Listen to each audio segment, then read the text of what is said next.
ধরণী কর্মকার কঙ্কন শহীদ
সন্তান কুরুক্ষেত্রের রণাঙ্গনে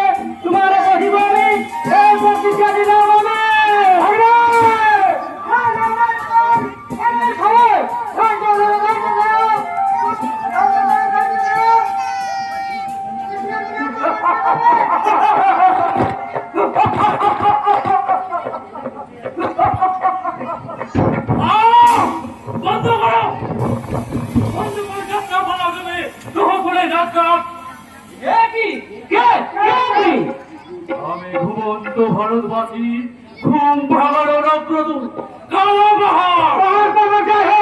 আপনি আমাদের যাত্রাকে বন্ধ করলেন কেন? ঠাকুর শ্রী শ্রী রামকৃষ্ণ পরমহংসদেব বলেছেন যাত্রায় লোকশিক্ষা হয়, কিন্তু তোমরা তোমরা সেই লোকশিক্ষার সুরাচ্ছন্দ হারিয়ে ফেলেছ বলে। এ আপনি কি বলছেন? ভারতবর্ষের শ্রেষ্ঠ মহাকাব্য মহাভারত থেকে প্রেরণ করে আমি যে যাত্রা পালা লিখেছি, মহাকাব্য মহাভারত ওই মহাভারতের মহাবাক্যে শুধু ভারতের দিকে তাকিয়ে দেখো। পুরাকালে একটা সকলের ষড়যন্ত্রে একটা ধর্মরাজ্য সমর্পণ শুরু হয়েছিল, কুরুক্ষেত্রের যুদ্ধ। আর বর্তমান ভারতের সমাজ সংসারে লক্ষ লক্ষ সকলের ষড়যন্ত্রে বন্দী হয়ে কোটি কোটি ধর্মরাজ্য নাহি নাহি আছে ভেঙে ছাড়খাড় হয়ে শ্মশানে পরিণত হচ্ছে হাজার হাজার সুখের সংসার। আপনি এসব কথা নিয়ে এত চিন্তা করেন? কেন করবো না বোন? তুমি তো নাটকের দ্রৌপদী, তাই হয়তো বুঝতে পারছো না। নইলে দেখতে পেতে ওদের কুচক্রে পড়ে লক্ষ কোটি দ্রৌপদী হারাচ্ছে সম্মান, ভাঙছে সুখের ঘর, তাদের চোখের জলে পিছন হচ্ছে মানুষের চলার পর। কিন্তু তাতে আমরা কি করতে পারি? আমাদের ক্ষমতা কতটুকু? যেমন কোটি কোটি জলবিন্দু মিলিত হয়ে সিন্ধুর সৃষ্টি করে, তেমনি তোমাদের মিলিত শক্তি বজ্রকণ্ঠে ঘোষণা করবে আমরা দেশের বুকে আর একটা কারা পাহাড় সৃষ্টি হতে দেব না। তার মানে আপনি যে কুচক্র আর অন্যায় অধর্মের পাপের ফসল, তাই বলে আমার মতো তোলা ধরা করে জীবন নিয়ে তোমাদের ভাবতে হবে না। তোমরা ভাববে আগামী দিনের মানুষের কথা। তাহলে আপনি আমাদের কথা মিথ্যা বলে দিন। আপনি যা বলবেন আমরা তাই করব। আর সবাইকে বললো তোমায় বলে দিতে হবে কেন? নাট্যকার তুমি, নব নব সৃষ্টির উন্মাদনা তোমার মধ্যে ঘুমিয়ে আছে, তাদের জাগাও। জাগ্রত বিবেকে তাকিয়ে দেখো সমাজের বুকে, এখানে শত শত শকুনির লোভ লালসা আনুষ্ঠানের পরে ছায় হয়ে যাচ্ছে। কত ধর্মপুত্র যুধিষ্ঠির, মহাবলী ভীমসেন, গান্ধীর খালি অর্জুন দেশ করার সংসার, তাদের জীবন কাহিনী লিপিবদ্ধ করে দেখুন নাটক যাত্রাপালা, যা দেখে সাধারণ মানুষ হবে সচেতন, শিখতে পারবে ভালো মন্দের বিচার। বেশ, আপনার কথাই মানলাম। আজকের এই মহতী যাত্রা অনুষ্ঠান বন্ধ হওয়ার দুঃখ বলে আমি আপনার কথা মতো কলম ধরবো। আপনি হবেন সূত্রকার, আর আমি হব আধুনিক মনের নেতার প্রতি জীবনমুখী নাট্যকার। জাগছে জাগছে আপনার জাগছে, তাই স্বদেশ জিনিস নয়, শুরু করে রতনপুর গ্রামের মানুষের জীবন জিজ্ঞাসার দিয়ে হাত দিয়ে। ওই শোনো ঝিকঝিক শব্দে ট্রেন এসে দাঁড়ালো সিঙ্গুর স্টেশনে। ঠিক এমনি ভাবে রতনপুর ধর্মরাজের 51 নম্বর পরিবারকে নিয়ে কলকাতা থেকে আসা পুলিশ শকুনি শুরু করেছে জীবন জুয়ার পাশা খেলা, যা দেখে তুমি লিখবে শকুনি আজও পাশা খেলছে।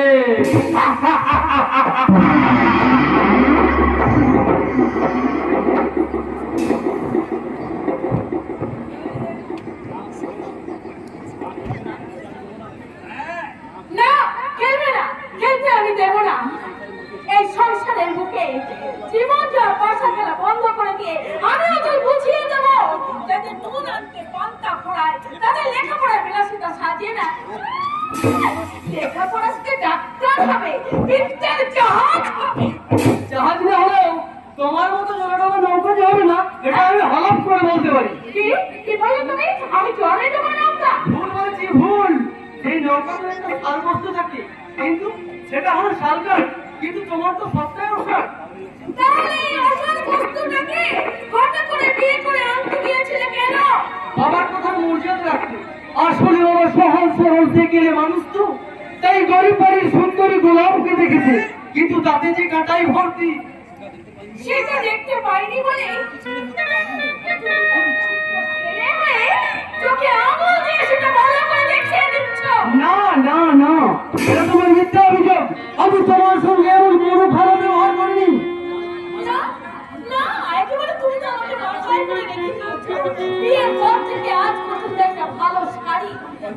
তা গয়নার মুখ দেখিনি। আর অথচ এই ভাইদের জন্য লেখাপড়া শেখানোর জন্য রাশি রাশি টাকা আহ! চুপ করো গোলাপ, চুপ করো। তোমার মতো অসংখ্য সুদৃশ্য গোলাপী এমনি বিষাক্ত কথাগুলোর জন্যই হেরেছে একান্নবর্তী পরিবারের সুখের সংসারগুলো ভেঙে টুকরো টুকরো হয়ে যাচ্ছে। সত্যি কথা বলে বলে আমি তো এই সংসারের পাপ। আর তোমরা সবাই ধোয়া তুলসী পাতা। ও কথা বলছো কেন বড় বাবা? ও কথা বলছো কেন? তুমি হলে এই বাড়ির বড় বৌমা, ঘরের লক্ষ্মী। থাক থাক, ঢের হয়েছে। ঘরের লক্ষ্মী না? বলুন বলুন আপনি যেটা বিনা পয়সার চাকরানি। এই সংসারে কাজ করা ছাড়া ওসব কথা কেন বলছো মা? এই সংসারটা তো তোমারই। নিজের সংসারে কাজ করলে কেউ কোনোদিন ছিট চাকরানি হয়ে যায় না। তাছাড়া এই গ্রামের প্রত্যেকটা বড় ছিটেই তো সংসারের কাজ করতে হয়। তাছাড়া আমিও তো এই সংসারে অনেক কাজ করি। করতে আপনি বাধ্য, কারণ এই সংসারে আমার চেয়ে আপনার থেকে অনেক বেশি। ছি ছি ছি ছি, এত নীচ তুমি, এত জঘন্য তোমার মনোবৃত্তি। অথচ কত গরিব ঘরের মেয়ে তুমি, সহজ সরল সংসারমুখী বউ হবে বলেই তুমি সামান্য লেখাপড়া জানা সত্ত্বেও বাবা তোমায় দত্ত পরিবারের বউ করে। তুমি আর কি আমার যত পুরস্কার একেবারে ছাড় করেছে। কে তোকে পায়ে ধরে সাথে গিয়েছিল যে আমাকে এই বাড়ির বউ করে নিয়ে এসো? সেটা বড় অপরাধ করবো। সেটা আপনারা আপনাদের বিবেককে জিজ্ঞাসা করুন। আপনারা আমাকে কত সুখে রেখেছেন। তোমার সুখের ঘরে অসুখ করেছে বলো, তাই তুমি সুখের রেখা পাবে কি করে? বলো, তার মানে যে নিজের সংসারে কাজ করে নিজেকে ঝি চাকরানি মনে করে, যে ভাবতে সমুদ্রে ওরের পড়াশোনার খরচ থেকে হিংসাই চলে যায়, আর যার কাছে সুখ করবে টাকা শাড়ি আর গয়না, বাংলার একান্নবর্তী মধ্যবিত্ত সংসারে ভগবানকে সুখের ঠিকানা দেননি বলো, সুখের ঠিকানা দেননি। তা দেবেন কেন? শুধু বলেছে তোমাদের এই পায়ের চাপে পড়ে তিলে তিলে একেবারে শেষ হয়ে যায়।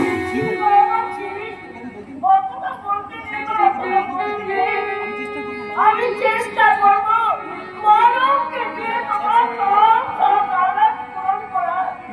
কিন্তু তো হয় বাবা, কথা বলে আমার সোনার চাঁদ ছেলের মনে তুমি কষ্ট দিও না বাবা, কষ্ট দিও না। সোনার ছেলে আর আমি যেন বনের জলে ভেসে এসেছি, তাই না? না না, তা কেন হবে বাবা, তা কেন হবে? এই সংসারে মানবের চেয়ে তোমার মর্যাদা বরং বেশি হবে। ওইসব ছেলে কথা বলে এই গোলাপ সুন্দরীকে আপনি কিছুতে ঘোরাতে পারবেন না।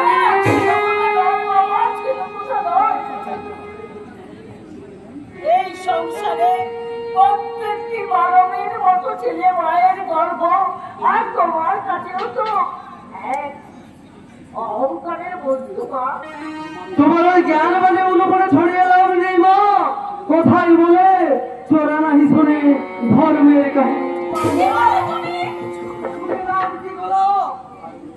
কোথায় বলে সংসার সুখের হয় রমণীর গুণী, কিন্তু যে রমণী নিজের সুখের সংসারে আগুন লাগে সম্রাট নীলার মতো বেহালায় সুর তুলতে চায়, তাকে তো আমার কিছুই বলার নেই গো, কিছুই বলার নেই, কিছু বলার থাকতে পারে না, কিছু বলার থাকতে পারে না। তা থাকবে কি করে? তুমি যে পিতৃভক্ত রামচন্দ্র আর মাতৃভক্ত বিদ্যাসাগর সাথে বসে আছো, তাই তোমার স্ত্রী হয়ে আমার ভক্তের লাঠি ঝাঁটা ছাড়া আর কিচ্ছু জুটবে না। সত্যি মা, সন্তান বলবে না আপনার পুরস্কার পাওয়া উচিত আছে। আপনার বড় ছেলেকে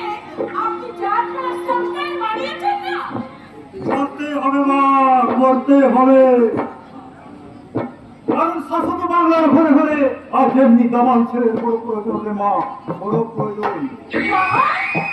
সময়টা বড় খারাপ রে মা, তাই সারা দেশ জুড়ে এখন দাপর করি ভাই ভাই, সত্তর হতে পারে পারে নয়, তাই শক্ত করতে পারে পারে না। তুমি এখানে এলাম, চলে এলাম। না এসে পারলাম কই, বহু দূর সম্পর্কের হলো গোলাম মোহাম্মদ ভাবি তো, তাই সে কেমন আছে না আছে। তাছাড়া তুমিও তো আগে ছিলে বৌদি। আর এখন বেহান ঠাকুরের বলে কথা, কত নিকট আত্মীয় না কি বলো? ভালো আছো তো বাবা? সুখে থাকো মা, সুখে থাকো। আমি হয়তো ভালোই আছি। মেয়ে তো নই, কেন নই, কিন্তু সামান্য কারণে তোমাকে তো ফাঁকা ফাঁকা লাগছে কেন মা? কিন্তু কারণটা কি বাবা? এই চোখ জোড়ানো রূপের শরীরে যদি হরিদাসের সোনার গণ থাকতো, তাহলে তো তোমায় দেবীর তো পূজা করা যেত মা, দেবীর তো পূজা করা যেত। কে বলেছে আমার গয়না নেই? অসার বুলি বলা স্বামী আর অচর্প শ্বশুর শাশুড়ি আর দাদার কাজে এই তো আমার গয়না, এই নিয়ে তো আমার অতি সুখের সংসার। মামা এসো ভিতরে এসো। না মা, আমার বাড়ির মত নাই, যেন বাংলার মহিলা সুন্দরী। সেই মহিষী রানীর মনে আগুন ধরিয়ে কেন তাকে রানীর সামনে? আর কি কারণে তুমি এ বাড়িতে আমার মা রেখেছো শয়তান? লজ্জা,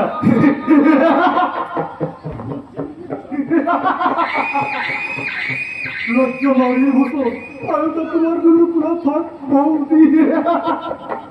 আমি সংসার রণাঙ্গনে কর্মবীর পুরুষ, আমার লজ্জা ঘৃণা ভয় তিন থাকিতে নয়। এবার থেকে বেরিয়ে যাও বলছি। তা কি করে হয় বৌদি? জানো, এটা তো আমার স্বামীর বাড়ি, যদিও সেটা বহু দূর সম্পর্কে, আর তুমিও তো প্রাণ ঠাকুরন বলে কথা। না, আমার কথা শুনে এই বেঈমান শয়তান জানার কথাকে আমরা আজকে বলে স্বীকার করি না।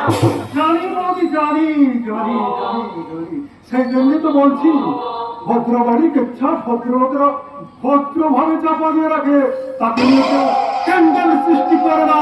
তার মানে কি বলতে চাও তুমি? সত্য বেশি মিথ্যার চর্চা তো থাকে না বৌদি, সব ছাই সরিয়ে একদিন সে মাথা তুলে বের হবে। তাই এসো, তাই এসো, সেই সত্য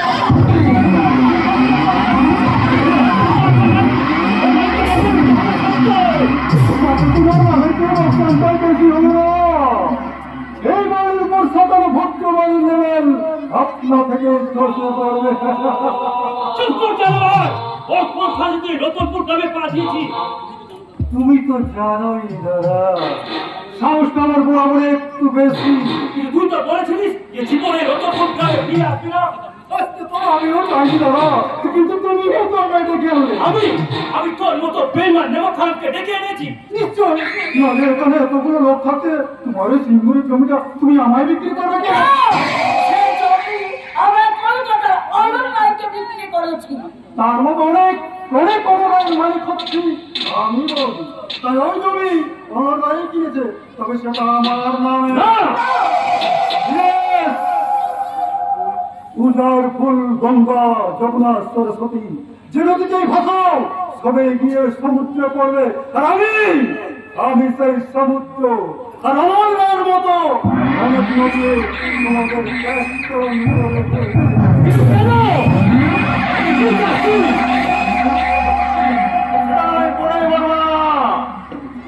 আজ শুধু একটা কথা জেনে রাখো, বর্তমানে দপট করি ভাই ভাই, সত্যতে তার খায় নাই। তা বিড়াল যদি ভাবে মাছ খাবো, তাহলে গৃহস্থের বাবার সত্য নেই, তাকে আটকাই।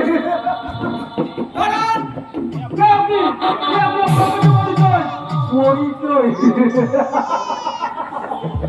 মুখে বললে তার কতটুকু জানবে বাবা, তার যে একদিন বাড়িতে এসো, আমার আই কার্ডটা দেখে নিও। আর মানে আর ছোটটা জেনে রাখো, তোমাদের সিন্দুরে থাকা জমিটা আমি কিনেছি। What? বাবা আপনাকে জমি বিক্রি করেছে? Yes! বিশ্বাস করতে করতে আমাটাই সত্য, এবং সেই মশাকে আজ তোমার তো শেখাতো, আর তোমার মেয়েটা এমবিবিএস ডাক্তার।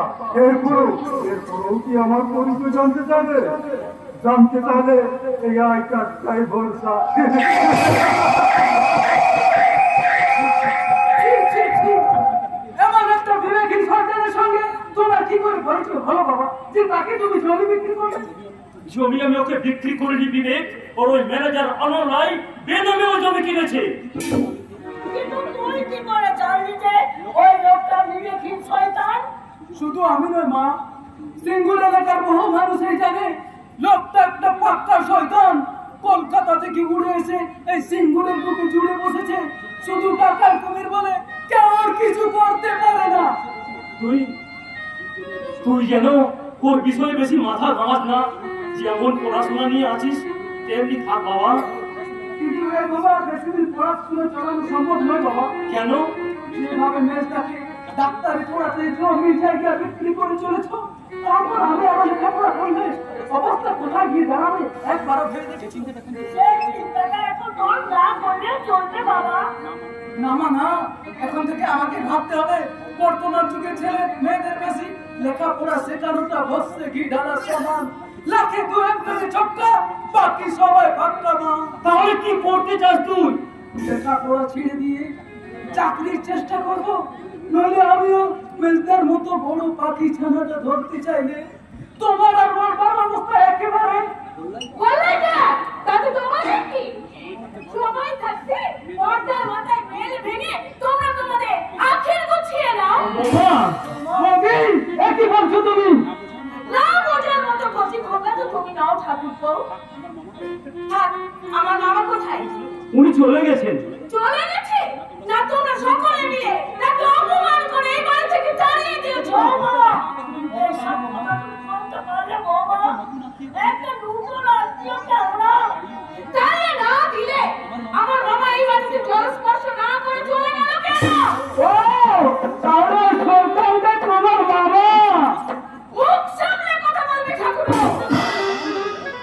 আমার মামাকে অপমান করলে শুধু আমি নয় বৌদি, সকলের কাছে তোমার বাবার অপমানিত হওয়ার দিন খুব বেশি দূরে নয়। কারণটা বুঝতে নিশ্চয় তোমার অসুবিধা হচ্ছে না, কারণ তিনি তো তোমারই বাবা।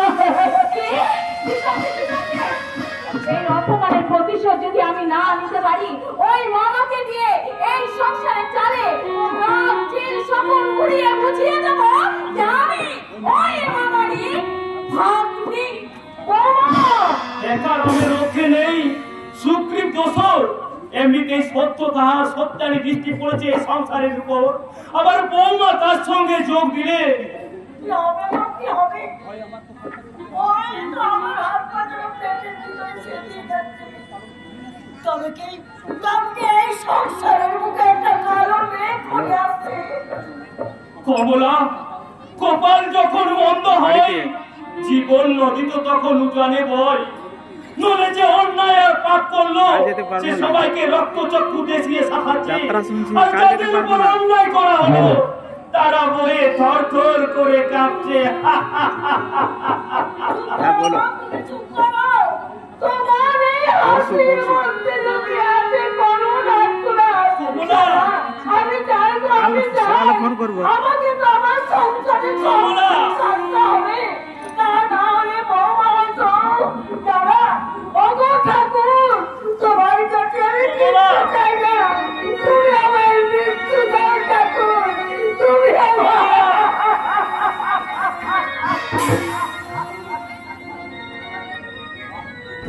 বাহ, কি এই বিচিত্র সংসার! দুধ কলা দিয়ে কাল সাপ পুছলো, সেও দুধের ঋণ শোধ করার চেষ্টা করে, কিন্তু মানুষ এমন এক কাল সাপ উপকারের বিনিময়ে উপড়ে দেয় তীব্র হলাহল। মা, মা গো করুণাময়ী, তোমার সৃষ্টিতে পাপ আর পাপীদেরকে বিনাশ হবে না মা। বলো মা, তুমি বলো।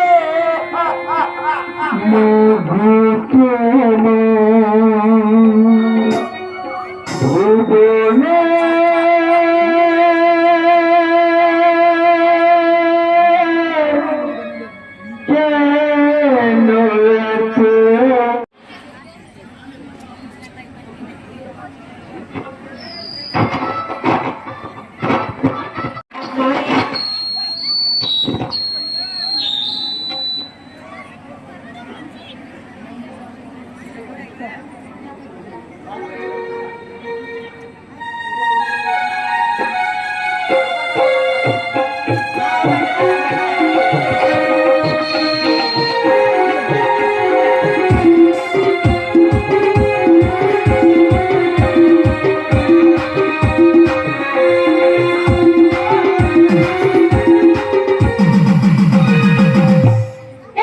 ভাবছি কবি তোমার দেখা পাই, ছিল সব জিরো পার্সেন্ট বেকার জীবনটা, ছিল না ঝিন চাকাচাক সর্বটাটাই, তোমার ওই তাতে লেগে তাই হয়েছে হয়তো মাই লাভ, ইউ আর মাই লাভ, দিবানি তোমার প্রেমে দিয়েছি যে ইউ আর 100% লাভ,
এতক্ষণ মিস্ত্রি ছিল নেচে গিয়ে আপনাদের খুশি করেছে, এবার আমাকে খুশি করতে আমার এই বুকে ঝাঁপিয়ে পড়ে কে উঠবে ইউ আর মাই 100% লাভ লাভ লাভ 100% লাভ লাভ লাভ।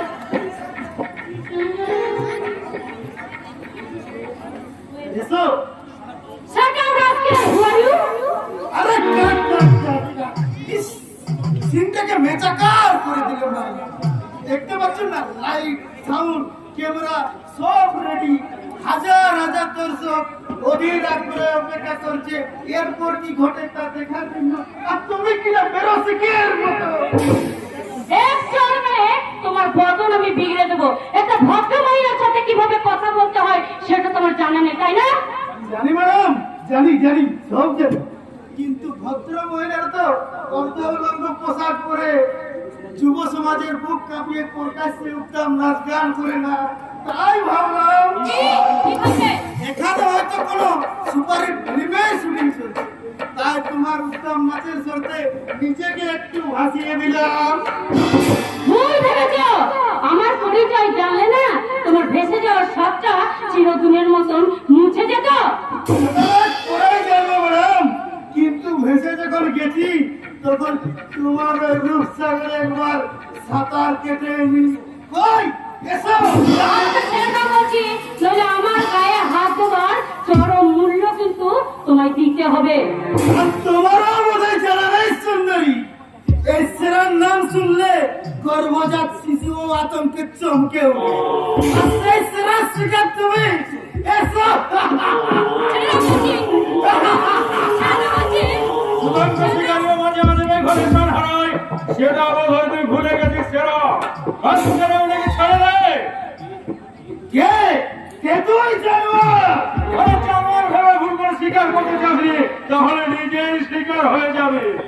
আরে আচ্ছা আচ্ছা আচ্ছা, এই সেরার গায়ে হাতটা করছো? সারা তোর গায়ে হাত দিতে না পারো, এই বাবা নিশ্চয় পারে। बहुत से तेरा साले मत के लिए तैयार हो जा। এই মুহূর্তে এখান থেকে চলে যাও, নইলে পথের ডাইনি কুত্তার মতো গুলি করে মারবো। অপমান অপমান, তোর এই অপমানের বদলা আমি মুখে নই, আমি বুলেটেই দেবো। যে বুলেট দেখিয়ে তুই আমার শিকার ছিনিয়ে নিলি, সেই বুলেট দিয়ে তোর বুক থেকে একদিন ঝাঁঝরা করে দেবো।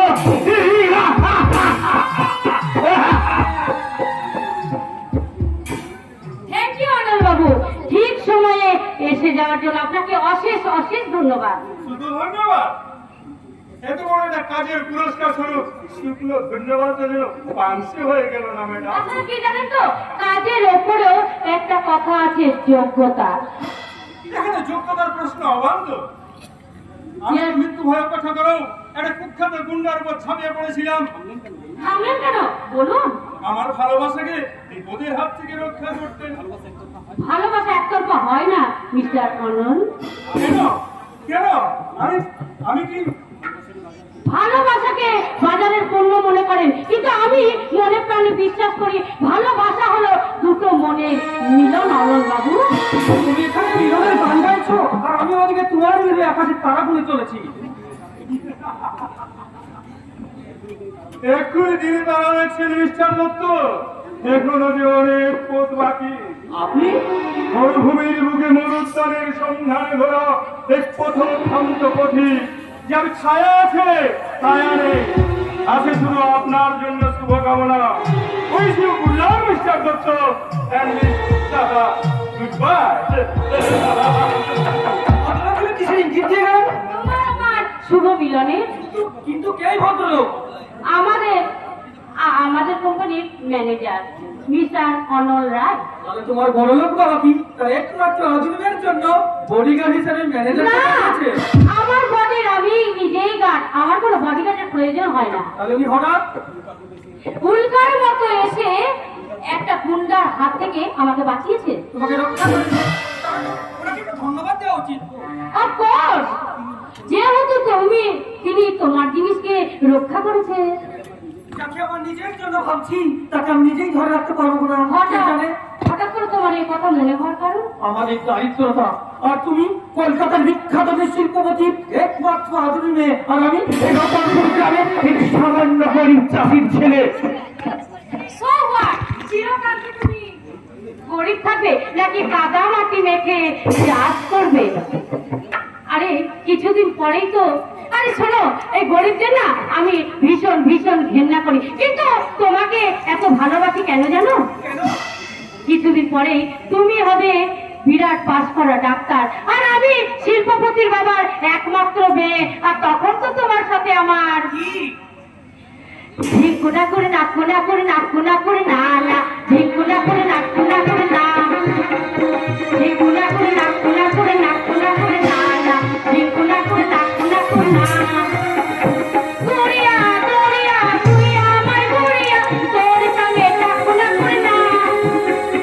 গড়িয়া গড়িয়া যাচ্ছি যে গড়িয়া, তোর সঙ্গে নাকুনা করে না না না না না না, ঝিঙ্কুনা করে নাকুনা করে না। ঝিঙ্কুনা করে নাকুনা করে না, ঝিঙ্কুনা করে নাকুনা করে নাকুনা করে না না, ঝিঙ্কুনা করে নাকুনা করে না। গড়িয়া গড়িয়া তুই আমার গড়িয়া, তোর সঙ্গে ঝিঙ্কুনা করে না। গড়িয়া গড়িয়া যাচ্ছি যে গড়িয়া, তোর সঙ্গে ঝিঙ্কুনা করে না না না না না না, ঝিঙ্কুনা করে নাকুনা করে নাকুনা করে না না, ঝিঙ্কুনা করে নাকুনা করে না।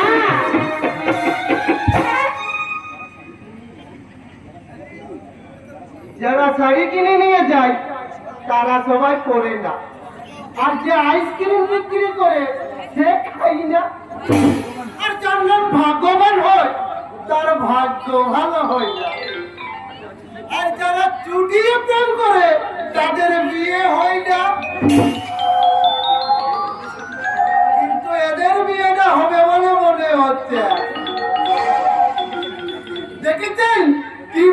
ফেভিকল আটার মতো জুড়ে গিয়ে শহীদ মিনারের মতো স্ট্যাচু হয়ে গেছে। এই কি ভাগ্য, তুই তুই এখানে কি করছিস? দেখছি, দু নয়ন ভরে দেখছি, কি দেখছিস? প্রেমের বৃন্দাবনে কপত কপতের প্রেম। তুই বাড়ির কাজে ফাঁকি দিয়ে না ম্যাডাম, ছুটি নিয়ে এসেছি। সবাই ছুটি নিয়ে সিনেমা যায়, আর আমি কিন্তু এই প্রেমের বৃন্দাবনে আছি। কেন? কেন কি মশাই? মানুষ মানুষ টাকা পয়সা খরচ করে সিনেমায় যায় কেন? শিক্ষা দেওয়ার জন্য, আনন্দ পাওয়ার জন্য। মিথ্যা কথা। মানুষ সিনেমা থেকে শিক্ষা দীক্ষা নিলে দেশের স্কুল কলেজ গুলো তো বন্ধ হয়ে যেত, আর আনন্দ করার তো অনেক জায়গা আছে। তাহলে তাহলে সিনেমায় যায় কেন? দুঃখ ভুলাবার জন্য ম্যাডাম, দুঃখ ভুলাবার জন্য। নিজেরা সিনেমায় অভিনীত না করার দুঃখ ভুলে অন্যের অভিনীত সিনেমা দেখে, আর আমি নিজেরা প্রেম করার দুঃখ ভুলি। এখানে সকলের প্রেম করা দেখে আপনাদের মহান কর্ম থেকে আমাদের বাধা দেওয়া উচিত নাই, তাই না জ্যোতি? আর কোন তার যে বরং চলো আমরা অন্যত্র গিয়ে বসি। বর্তমান যুগে প্রেমের বাধা দেওয়াটা অমার্জনীয় অপরাধ। আমাকে কি সেই অপরাধের অপরাধী সাজিয়ে আপনারা কেটে করতে চাইছেন? নমস্কার। যাগ যজ্ঞ অতি পবিত্র কর্ম, সেই কর্মে বাধা দিয়া পাপ করিতে চাই না বলে আমরা চলিয়া যাইতেছি। আসি স্যার, আপনার সাথে আবার দেখা হবে। এসো জ্যোতি। মরাল প্রেম একটু নিরিবিলি জায়গা না হলে জমে যায়, তাই তো ম্যাডামের প্রেমটা জমতে গিয়েও জমলো না। আরে বাবা, এ কি আর উত্তম কুমার যুগের প্রেম, যে সুচিত্রা সেন সুন্দর শাড়ি পরে চার অক্ষরে বসে প্রেমের গল্প বলবে? এ হলো দেব দেব সহজের যুগের প্রেম। এখন নায়িকা যত কম পোশাক পরবে, প্রেম তত জমে একেবারে ক্ষীর হয়ে যাবে। সেই জন্য তো আমি চণ্ডীদাস, শ্রীফরাজ আর লাইলা মজনুর প্রেম আজও অমর। দেখ দেখ বাক্য, এই ইতিহাসের প্রতি পাতায় লেখা আছে। অত মোটা পথে আমি কি করব? আমি যদি ওইটা পড়তে পারতাম তাহলে আপনাদের বাড়িতে চার মদের পাত্র বলবো কেন? রাইট আছে চাকরি করতাম। একদিন যে করবে না তাকে বলতে পারি। সম্রাট কুতুবুদ্দিন আইবক প্রথম জীবনে কৃতদাস ছিলেন। সম্রাট মুর্শিদ কলিকা আঙ্গুলের কেটে কাজ করতেন। কিন্তু আমার মতো হুড়ো বিলারের ভাগ্যে অত দামি ঠিকই কি ছিড়বি? শিবাজি কি ভেবেছিলেন যে তিনি হবেন মারাঠাদের প্রিয় রাজা? শাহজাহান কি জানতেন যে ঔরঙ্গজেব তাকে বন্দী করে রাখবে? ঠিক তেমনি কৃষ্ণ সম্রাট জালালউদ্দিন কোনোদিন ভাবেননি যে তার জামাতার ভাইপো আলাউদ্দিন তাকে হত্যা করবে। তার মানে আপনার কথায় আমি আশায় থাকতে পারি? নিশ্চয়, আশাতেই তো জগৎ, সেই জন্য তো কবি লিখেছেন, ধন্য আশা কুমকিনী, তোমার মায়ায় মুগ্ধ মানবের মন, মুগ্ধ ত্রিভুবন। তাহলে শুধু আপনি ইতিহাস নয়, ত্রিভুবনেরও খবর রেখেছেন। শুধু আমি নইলে ভাগ্য, শুধু আমি নয়, এরা সবাই জানে যে কলিকেই ভরতকে রাজা করার এক ভূক আশা নিয়ে রামচন্দ্রকে 14 বছরের জন্য বনে পাঠিয়েছিলেন। মহারাজা কংস বাঁচার আশা নিয়েই জন্মের পরেই 7 ভাগনাকে হত্যা করেছিলেন। আর মহাভারতের শকুনি তার পিতার অস্থি দিয়ে প্রাসাদ তৈরি করেছিলেন ওই কৌরব বংশকে ধ্বংস করার আশায়। তো আপনি একজন শিল্পপতির ছেলে হয়ে এমন বই পাগলা হলেন কেন? ইংরেজরা ভারতবর্ষে বাণিজ্য করতে এসে যদি ভারতের বুকে 200 বছর ধরে রাজত্ব করতে পারে, তাহলে আমি ব্যবসা বাণিজ্য ছেড়ে দিয়ে এই বই পাগল হলে দোষ কোথায় থাকবো? এই জন্যই বাবু আপনাকে পাগল বলে। সম্রাট মোহাম্মদ বিন তুগলককেও সবাই পাগলা রাজা বলে, কিন্তু তার কাজকর্মের ইতিহাস সাক্ষী তিনি মোটেই পাগল ছিলেন না। তেমনি আমিও পাগল কিনা তা প্রমাণ দেবে আগামী দিনের ইতিহাস। ইতিহাস নয়, আপনার কথাবার্তায় প্রমাণ হয়ে যাচ্ছে যে বর্তমানে আপনি পাগল না হলেও পাগল হতে বেশি দেরি নেই। এসো মোহাম্মদ বেগ, এসো।